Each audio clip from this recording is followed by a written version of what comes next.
Hello, how you doing? So this is just a very short vlog, just to talk about my channel, about Mary Pierce, and also my admiration and fanship of Mary Pierce and kind of where it all started. So I didn't actually know about Mary Pierce until the year 2000. My experience of tennis up until, I suppose, the year 2000 was mainly Wimbledon.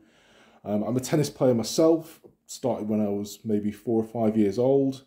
But I grew up watching, Steffi Graf, Andre Agassi, Pete Sampras, Martina Navratilova towards the end of her career.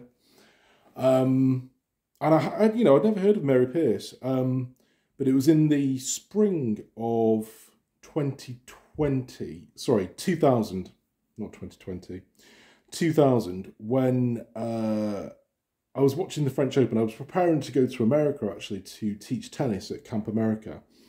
And I saw Mary play, and I was just like, wow, where does she come from?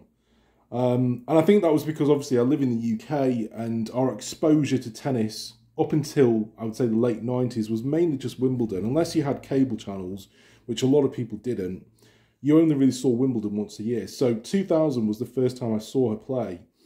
And it was a real revelation to me. I just thought, wow, this girl can really hit the ball.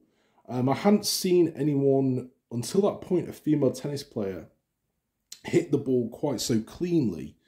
And it was just amazing to watch. Such hard hitting, just the clarity of the stroke production and the way she connected with the ball and the sound of it. I really remember the sound of the ball at Roland Garros. So I remember watching her match against Celis, where she did the between the leg shot.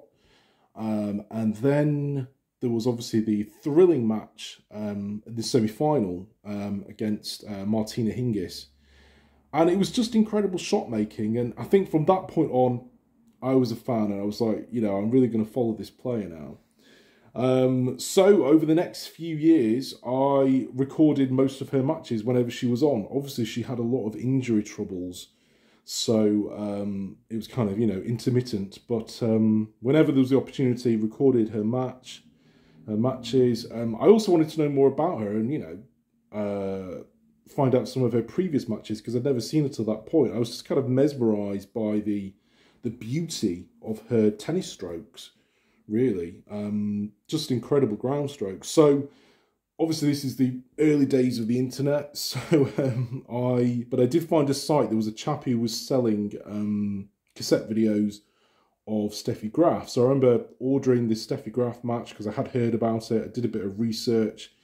The internet was in its early days then, but I think we had Yahoo and MSN, and you could find out, more information about people. So I ended up ordering, a few cassette videos from this particular chap. He had some Mary Pierce videos. And I'll never forget, the cassettes would come in the post, and I would, excitedly watch the matches and just really admire her tennis, really. And I remember one particular time, I think it was 2000, 2001, I ordered the matches from Hilton Head, watched those. Just thought, incredible tennis. Just so exciting to watch. And then I eventually started the channel in 2007, which was kind of at the early stages, I suppose, of YouTube. But by that point, I had a collection of well over 50 matches of Mary Pierce. And I edited them and, put them up on YouTube for people to watch. And the whole point of it really was to just share my collection with people, because I'm sure there's quite a few other Mary Pierce fans out there who enjoy watching her play as much as I do. I did actually have the privilege of meeting her very, very briefly in year 2002 at Eastbourne at a tournament where she didn't actually play that well, but grass was never her best surface, although she did win the mixed doubles at Wimbledon in 2005. I met her. She was a really lovely lady. She was quite busy. She was going onto the court. But I remember watching her from the side of the court, and I've watched many tennis players, and just thinking she really hits the ball with incredible heaviness, just the heaviness of the stroke. There's some other really clean hitters out there. Kvitova, Davenport, Capriati, obviously the Williams sisters, especially on their backhand side, hit the ball extremely cleanly. But I think Mary, for me, she just took it to the next level in terms of really, really being able to centre the ball in the centre of the racket and just pure laser-like power. And that, you know, I do think a lot of the players now have emulated that, and the game we see today is a large part down to the way that Mary played and also Monica Seles. But yeah, I'm just a big fan of hers. But yeah, just to go back to when I met her, she was lovely. She signed her autograph for me, which was great. And you know, quite a tall lady. I'm 6 feet and she was at my level, but just very, very nice lady. You could tell she was very, very down to earth. And yeah, I've just really enjoyed watching her career over those 5 or 6 years when I actually discovered her as a tennis player. And I now enjoy every now and again just watching back on those old matches. And I hope you enjoy watching those old matches too. It was very, very sad. I remember in 2006 when she injured herself really badly with the knee in Linz. And I remember that vividly. You know, I was watching it and it was so shocking to watch. And I just remember being really quite upset because I think we all knew it was the end of her career. But it's great how she's bounced back and she's now doing all these other things. But just a great character on the tennis scene.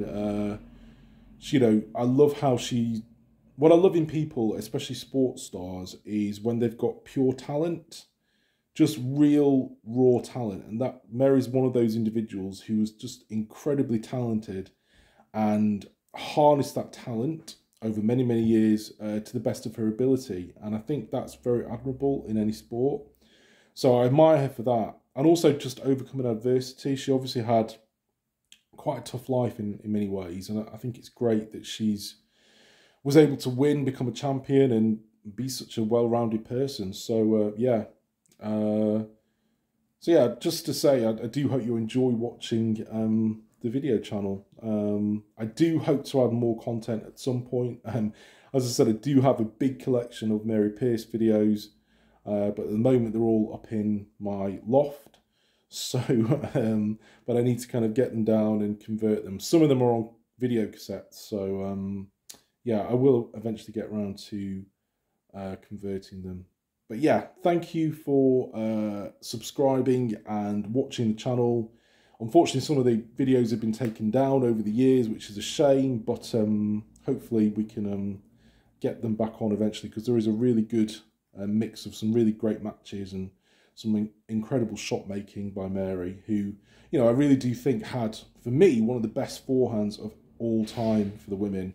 Just the way she came through so quickly with that right hand was something, you know, it's quite an unusual technique that she had, but it was quite a big swing actually.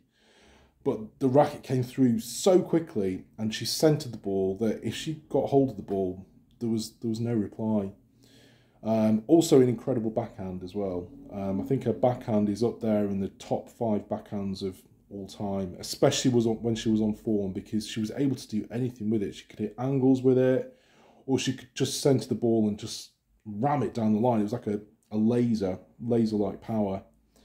And she also had a really good serve. And what I liked later on in her career is that she really introduced volleys and drop shots, and that just added such a mix to her game. But yeah, the game's obviously moved on a little bit, and there's a whole mix of players now, and they've all got new rackets, you know, this racket technology. But for me, Mary was one of the original big babes, and she, you know, she really did bring big babe tennis to the world, really. So I'm just really pleased that I've been able to share my collection with people, and I hope you enjoy the videos.